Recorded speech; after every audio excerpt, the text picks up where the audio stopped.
बरसों गुजरे किसी मुल्क में एक मोतियों का सौदागर रहता था। वो महीनों सफ़र करता और मुख्तलिफ शहरों में जाकर मोतियां बेचता, जिससे उसे अच्छा खासा मुनाफा मिल जाता।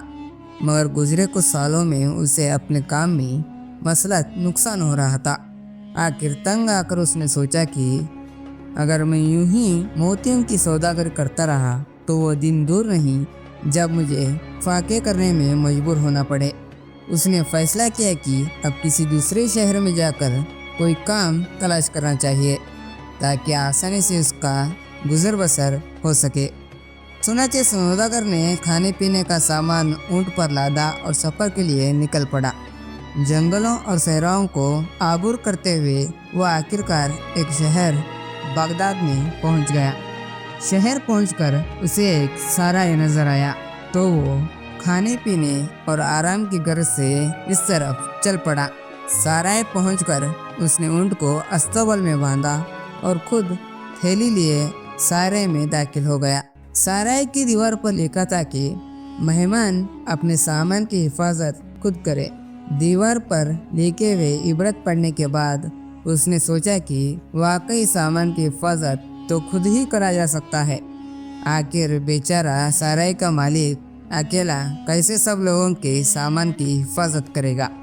सराय में रात गुजारने के बाद सुबह उठकर उसने देखा कि उसका थैला गायब था। उसने इधर उधर देखा, बहुत तलाश की, मगर उसे अपना थैला ना मिल सका। सौदागर को अपनी सुस्ती पर रह रह कर गुस्सा आ रहा था। इसी थैली में तो कुल उसकी दौलत और सफर का सारा सामान था। अब वो मजबूर था। सुनाचे उसने सोचा कि फिलहाल अपने ऊँट को ही रोजी के लिए इस्तेमाल करूं। उसने सोचा कि वो ऊँट को लोगों की सवारी के लिए इस्तेमाल करेगा और लोगों को अपनी मंजिल तक पहुंचाएगा। अब ये इसका रोजाना का मामूल बन चुका था। वो चेहरे पर खड़ा हो जाता और लोगों को अपने ऊँट पर बैठा कर उनकी मंजिलों तक पहुंचाता। इस काम से जो पैसे मिलते उसी से अपनी गुजर बसर करने लगा। वो सुबह चौराहे पर जाता और शाम को साराय में कयाम करता। एक दिन मामूल के मुताबिक वो चौराहे पर खड़ा था कि एक नौजवान मुसाफिर इसके पास आया। सौदागर ने पैसे तय करने के बाद उसे ऊँट पर बिठा दिया और जो रास्ता मुसाफिर ने बताया उस तरफ चल पड़ा। चलते चलते वो एक दोहराए पर पहुंच गए, जहां से एक रास्ता दाईं तरफ जाता था और दूसरा रास्ता बाईं तरफ। सौदागर ने ऊँट दाईं तरफ मुड़ा तो नौजवान मुसाफिर बोला, भाई ऊँट वाले बाईं जाने वाले रास्ते से चलो। सौदागर बोला, दोस्त मैं दाईं जाने वाले रास्ते से वाकिफ हूँ और मुझे पता है कि ये बहुत महफूज भी है, इसलिए दाईं जाने वाले रास्ते से जाना चाहिए। मुसाफिर बोला, नहीं भाई, बाईं जाने वाला रास्ता छोटा है और ज़्यादा महफूज भी है, इसलिए बाईं जाने वाले रास्ते से चलो। मुसाफिर ने ज़्यादा इसरार करने पर सौदागर ने ऊँट का रुख बाईं जानिब मोड़ दिया। चलते चलते काफी दूर गुजरने के बाद वो एक भयानक जंगल में आ पहुंचे। सौदागर को तजस्सुस हुआ कि कुछ गड़बड़ है। उसने नौजवान मुसाफिर से पूछा, भाई आखिर आपको जाना कहाँ है? मुसाफिर बोला, भाई कुछ दूर और। सौदागर चलता रहा। अचानक चलते चलते वो जंगल के एक ऐसे हिस्से में पहुंच गए जहां जगह जगह इंसान की लाशें बिखरी पड़ी थी। वो देखकर बेचारे सौदागर के होश उड़ गए। बस बहुत हो गया, अब मैं मस्जिद आगे नहीं जाऊंगा। मुसाफिर गुस्से से बोला, आराम से चलते रहो, नहीं तो जान से जाओगे। सौदागर वहीं रुककर बोला, हरगिज नहीं, मेरे ऊँट से नीचे उतरो और मुझे जाने दो।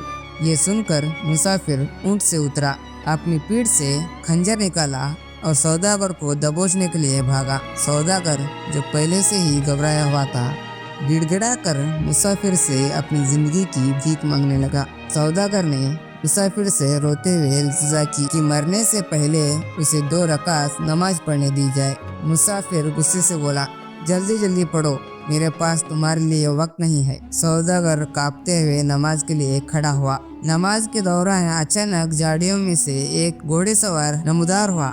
उसने तेज रफ्तार से आते हुए एक नुकीला तेज मुसाफिर के सीने में ऐसा डाला कि वो वहीं पर ढेर हो गया। जितनी तेज वो झाड़ियों की जानिब निकला था, उसी तेजी से वापस झाड़ियों में गुम गया। सौदागर ने यह मंजर देखकर अपने ऊंट पर छलांग लगाई और पूरी रफ्तार से दौड़ाते हुए शहर पहुंचकर दम लिया। सौदागर डर के मारे अपने पुराने शहर लौट चला था और वहां नए सिरे से कारोबार करने में जुट गया। उसने ऊंटों का कारवां बनाया और दूर दूर के इलाकों में कारोबार करने लगा। धीरे धीरे वो अपने कारोबार में फिर से सफल हो गया। मगर एक दिन एक अंधा फकीर सौदागर से मिला। उसके हाथ में सिक्कों की थैली थी। उसने सौदागर से कहा, ये कुछ सिक्के हैं, जो मुझे बताओ ये कितने हैं। सौदागर ने बाबर का सिक्के गिने और अंधे फकीर को बताए, लेकिन अंधा फकीर ये इल्जाम लगाया कि सौदागर ने उसके सिक्के चुराए हैं। अंधे फकीर ने कहने लगा, मैं काजी के पास जाऊंगा, देखना तुम्हारी खैर नहीं। सौदागर इज्जत के डर के मारे 200 सिक्के दे देता है। इतना देकर सौदागर चला जाता है।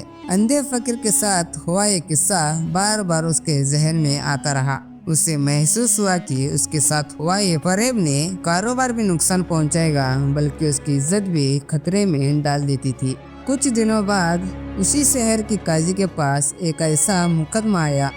इस बार एक मुसाफिर ने शिकायत की कि वो एक अंधा फकीर उसे भी ठगने की कोशिश कर रहा था। फकीर ने आरोप लगाया कि मुसाफिर ने उससे सिक्के चुराए हैं। जब काजी ने मामले में तहकीकात शुरू की तो शहर के कुछ लोग गवाही दी कि फकीर अक्सर इस तरह दूसरों को फंसाकर सिक्के वसूलता है। काजी को ये समझने में देर नहीं लगी।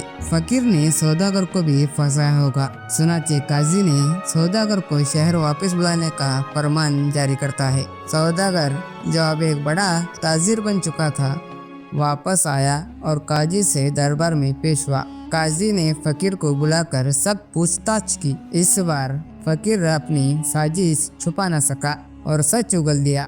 उसने कबूल किया कि वो सिक्के गिनने के बहाने उन्हें चुराने का इल्जाम लगाता था और दूसरों से पैसे ऐंठता था। काजी ने फकीर को सख्त सजा सुनाई। उन्होंने सौदागर को फकीर की तरफ से लिए गए सभी सिक्के वापस लौटाने का फैसला दिया और कहा कि यह मामला सबके लिए एक सबक है। सौदागर ने अपनी मेहनत और ईमानदारी के साथ अपनी नई जिंदगी शुरू की और इस वाक़ये को अपनी ज़िंदगी का अहम सबक मानकर भूलने की कोशिश की। चलिए, इसी के साथ आपका भाई आपसे विदा लेता है। मिलेंगे अगले ऐसे ही मज़ेदार कहानियों के साथ। खुदा हाफिज़।